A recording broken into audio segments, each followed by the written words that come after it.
Mesdames, Messieurs, que c'est beau de s'informer sur les antennes d'Horizon 3 Télévision ce soir. On s'ouvre sur le monde avec 3 titres à la une de cette édition. L'affaire Hervé Bobda, le présumé prédateur sexuel, est donc aux arrêts. Il a été interpellé cette nuit aux environs de 2 h du matin à Bonabéry, dans la ville de Douala. Il est donc actuellement en exploitation entre les mains des éléments de la police judiciaire de la ville de Douala. La semaine du bilinguisme qui se poursuit cette semaine sur l'ensemble du territoire national, dans les lycées et collèges, le constat donc été fait par l'un de nos reporters, l'usage des 2 langues officielles est donc de plus en plus visible. Le point sera fait au cours de cette session. L'information parlera également du collectif des syndicats des transporteurs routiers du Cameroun qui s'insurge face à une potentielle augmentation des prix des carburants. Ils se sont d'ailleurs réunis pour écrire au président de la République les questions de mettre le gouvernement en date. Disent-ils, mesdames, messieurs, voilà. C'est tout pour la vitrine du 19h30 sur Horizon 3 Télévision. Bonsoir à toutes et à tous et bienvenue.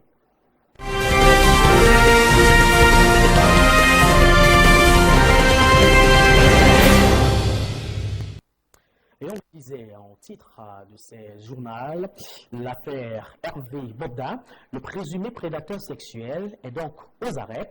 Il a été interpellé très tôt ce matin aux encablures de 2 h dans la ville de Douala, au quartier Bonabéry. Il est donc actuellement en exploitation entre les mains des éléments de la police judiciaire de la ville de Douala. Évocation, Yvan Amélie. C'est aux environs de 2 h dans la matinée du 31 janvier 2024 que le nommé Hervé Bobda, présumé violeur dans une affaire de mœurs qui secoue depuis quelques jours le Cameroun, a été interpellé dans un motel dans l'arrondissement de Douala 4e, précisément à Bonabéry, dans la ville de Douala, capitale économique du Cameroun. D'après les témoignages de plusieurs sources, l'opérateur économique Hervé Bobda se trouve actuellement à la direction régionale de la police judiciaire de Bonanjor, dans le 1er arrondissement de Douala. Cette interpellation arrive quelques jours après la descente des forces de maintien de l'ordre dans l'appartement de sieur Hervé Bobda, ici au quartier Bonapriso. En attendant la suite de l'enquête, le collectif des avocats en charge de l'affaire invite les victimes à multiplier les plaintes devant la justice. En rappel, Hervé Bobda est accusé de viol, séquestration, pratique de chantage sur des femmes et des hommes, en majorité dans les villes de Douala, Yaoundé et Kribi. C'est donc une actualité, l'affaire Hervé Bobda, qui fait des choux gras en cette période où la semaine est consacrée au bilinguisme. Elle a donc été lancée cette journée, lundi dernier, dans la région de l'Est Cameroun et s'achève le 31 janvier 2024. Néanmoins, le constat a été fait ce matin par l'un de nos reporters. L'usage de ces 2 langues officielles est donc de plus en plus visible dans les lycées et collèges de la capitale politique, Yaoundé. David Zo, reportage. Le bilinguisme est une réalité dans les établissements scolaires. Élèves et enseignants font quotidiennement usage des 2 langues officielles du Cameroun dans leurs échanges de tous les jours. Quand mes élèves sortent, même dans les causeries, ils utilisent même plus le français. Et en faisant ça, les francophones admirent ça beaucoup.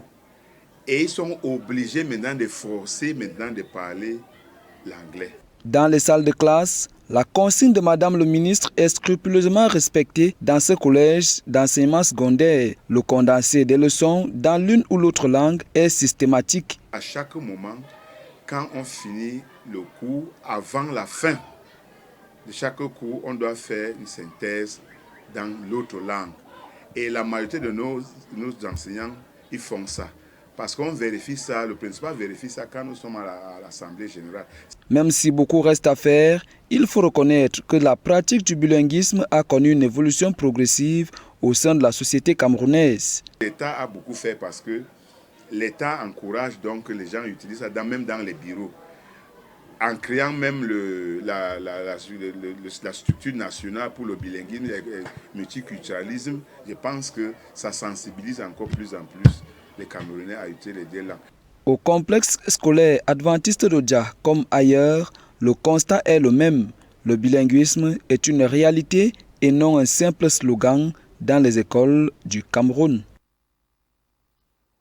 Et pendant qu'on parle de la semaine consacrée au bilinguisme, les rumeurs qui ne cessent d'ailleurs de frayer l'opinion publique sur la potentielle augmentation des prix des carburants. À cet effet, le collectif des syndicats de transport routier se sont réunis pour écrire au président de la République du Cameroun, question de mettre le gouvernement en garde. Ceux-ci affirment d'ailleurs que si le carburant augmente, une marche pacifique sera visible dans les grandes métropoles du Cameroun. Évocation, Simi Jordan, Youssef Oumekon. Les différents responsables de syndicats du secteur des transports routiers au Cameroun s'opposent à la hausse des prix du carburant.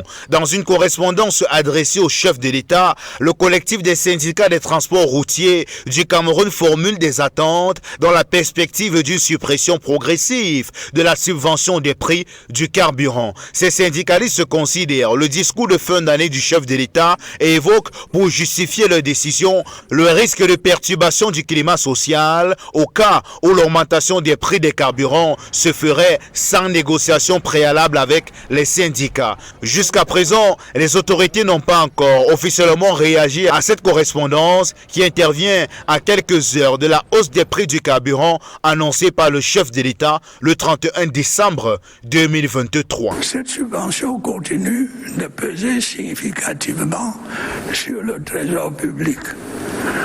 Nous n'aurons très certainement pas d'autre choix que de la réduire de nouveau. Et voilà donc qui est dit. Parlons d'autre chose dans cette session de l'information sur Horizon 3 Télévision. La chicha, un produit très apprécié et même très prisé par certains jeunes et certains Camerounais. À cet effet, on se souvient il y a de cela 2 ans, alors que le ministre en charge de l'administration territoriale, Paul Atangandi, interdisait la commercialisation et même la consommation de ce produit en terre camerounaise. 2 ans plus tard, le constat est donc clair. Les chiffres démontrent à suffisance que certains jeunes ne cessent de se livrer dans la consommation de ce produit. Place cette fois-ci au ministre en charge de la santé publique, le docteur Manaouda Malachi, qui dans son compte Twitter et autres réseaux sociaux ne cesse de sensibiliser l'opinion sur les dangers liés à la consommation de ce produit. Reportage signé Merveille Andela. Créé au Moyen-Orient au XIXe siècle, le narguilé, plus connu sous le nom de chicha, est un symbole de convivialité et de raffinement pour certaines cultures. Au Cameroun, le phénomène se répand comme une traînée de poudre et devient plus un effet de mode. Bon, en fait, pour moi, de mon côté, la chicha, c'est juste pour un plaisir, pour faire un buzz. Selon moi, la chicha, c'est un stupéfiant que certains jeunes se livrent à ça, généralement qui sont dans les boîtes de nuit ou alors dans les snack bars. C'est-à-dire qu'ils se permettent de tirer, dans une boîte je pense, si je ne me trompe pas, ils se permettent de tirer pour savourer soit la fumée ou bien je ne sais pas trop ce qu'il y a à l'intérieur. Un buzz qui suscite l'indignation des autorités qui sortent note après note pour sensibiliser et voire abolir la vente et la consommation de la chicha au Cameroun. Note accueillie comme étant une blague de plus. Le gouvernement peut réussir à chasser ces phénomènes-là si un nouveau gouvernement s'installe en fait. Parce que nos dirigeants, en fait, ceux qui sont actuellement en place ne veulent pas assez faire du bon travail. Peut-être, comme nous parlons, ils nous promettent l'émergence 2035, nous croyons que peut-être en 2035, les choses vont s'améliorer. Pour certains, l'heure n'est plus à la sensibilisation, mais à la répression. Il ne suffit pas seulement de prendre les communiqués, il suffit également aux autorités de pouvoir veiller à ce que ces stupéfiants ne soient pas commercialisés dans les snacks et les boîtes de nuit. C'est-à-dire quoi, il faudrait qu'ils essayent de faire des, comment dirais-je, des sorties inopinées, des visites inopinées dans ces snack bars et boîtes de nuit et cabarets en pleine nuit. Et puis si ils arrivent qu'ils interpellent un monsieur, en fait un citoyen en train de consommer, c'est là qu'il répond de ses actes, puisque si un communiqué est déjà sorti interdisant la vente de quelque chose, il faudrait qu'on essaie de l'appliquer. Des descentes qui, espère-t-on, réussiront à réduire la commercialisation de ces substances. Mais en attendant, la fumée reste encore la chose la mieux partagée dans les bars et les snacks. Et on voit des jeunes au centre des fumées blanches et dont l'odeur est fonction du parfum choisi par ceux-ci. D'abord, le ministre de la Santé publique est donc plongé dans la lutte contre la consommation de la chicha en terre camerounaise. Place cette fois-ci au sport dans cette session de l'information avec les huitièmes de finale qui ont pris fin hier, mardi 30 janvier 2024, avec à l'affiche Maroc, Afrique du Sud. On note néanmoins dans cette phase l'élimination malheureuse des Lions de la Teranga, le Sénégal de Sadio Mané. Le bilan de ces huitièmes de finale est donc dressé dans son reportage signé Emmanuel Kwa à Tangana. Les huitièmes de finale de la Coupe d'Afrique des Nations, débutés samedi dernier, se sont achevés ce 30 janvier avec deux matchs. D'abord la rencontre Maroc-Afrique du Sud. Les demi-finalistes ont été surpris par les performances sud-africaines en s'inclinant 2-0. Un inscrit à la 57e minute par Evidence Marc Gopa et l'autre à la 95e minute par Tebo Mokwena. Un peu plus tôt, le Mali enregistrait sa qualification en arrivant à bout du Burkina Faso, 2-1. La surprise créée par la Côte d'Ivoire a davantage donné de l'envergure à cette compétition de haute facture. Les éléphants ont écrasé les Lions de la Teranga, tenant du titre, 5-4. Lors des épreuves de tir au but, scénario similaire vécu par la Mauritanie qui s'est vu arracher son ticket des quarts de finale à la 88e minute du match en encaissant un but face au Cap-Vert. Les Égyptiens qui recensent le plus grand nombre de CAN, eux aussi, ont achevé leur parcours. Pour ce qui est de la Guinée, c'est Mohamed Bayo qui a permis à son équipe de s'imposer face à la Guinée équatoriale. Les Lions indomptables du Cameroun, quant à eux, ont été domptés par une équipe assez assise du Nigeria grâce à un doublé d'Ademola Lookman à la 36e minute et 90e minute. Autre pays qualifié, c'est l'Angola. La formation a réalisé l'exploit de battre la Namibie 3-0. Le prochain rendez-vous pour les quarts de finale est pris pour le 2 février prochain. Et toujours dans l'actualité relative à la 34e édition de la Coupe d'Afrique des Nations Côte d'Ivoire 2024, les Lions de l'Atlas qui se font éliminer par les Bafana d'Afrique du Sud, 2-0. C'est dans le score qui a séparé cette belle rencontre. Il faut néanmoins noter une grosse surprise pour les amoureux du football. Évocation dans ce reportage de Signe Alex. Rodrigue Bekolo. Après le Sénégal, le Maroc était le super favori de la Coupe d'Afrique des Nations 2023. Comme les Lions de la Teranga, les Lions de l'Atlas sont éliminés en huitième de finale. C'est donc un véritable hold-up parfait qu'a réalisé l'Afrique du Sud d'Hugo Broos. Dominés par les Marocains, les Bafana ont réussi à contrecarrer au plan de Walid Regragui. Si les deux équipes se sont séparés sur un score nul et vierge lors de la première période, les Bafana vont entamer fort la seconde mi-temps. Sur un bon ballon de Soané, Mac Gopa va ouvrir le score à la surprise générale. L'Afrique du Sud mène donc 1-0. Nous sommes à la 57e minute de jeu. Le Maroc réagit et essaye d'osser en intensité. Azzedine Ounahi et ses coéquipiers vont se créer une multitude d'occasions, mais vont manquer d'efficacité. En toute fin de match, sur le pressing marocain, El Kabi provoque une faute de main dans la surface sud-africaine. Un penalty est signalé. Akrach Hakimi a donc l'occasion de remettre son pays en vie. Le sociétaire du Paris Saint-Germain manque malheureusement son penalty qui ricoche sur la barre transversale. Quelques minutes plus tard, sur une contre-attaque, Amrabat commet une faute à l'entrée de la surface. En position de dernier défenseur, le joueur de Manchester United se fait d'ailleurs expulser à la 94e minute de jeu. Le coup franc qui en découle est transformé par Mokwena, rendant le score à 2-0 à la 95e minute de jeu. L'Afrique du Sud sort donc les récents demi-finalistes du Mondial 2022 en huitième de finale de la CAN 2023. Et de l'autre côté, comme grosse surprise, on a donc le Mali, autant pour moi, qui a remporté son ticket pour les quarts de finale. C'était en battant le Burkina Faso de 8-1. Nous étions à Korogo pendant cette belle rencontre. Le film de cette rencontre est d'ailleurs retracé dans ce reportage ici. Une fois de plus, Alex, Rodrigue Bekono.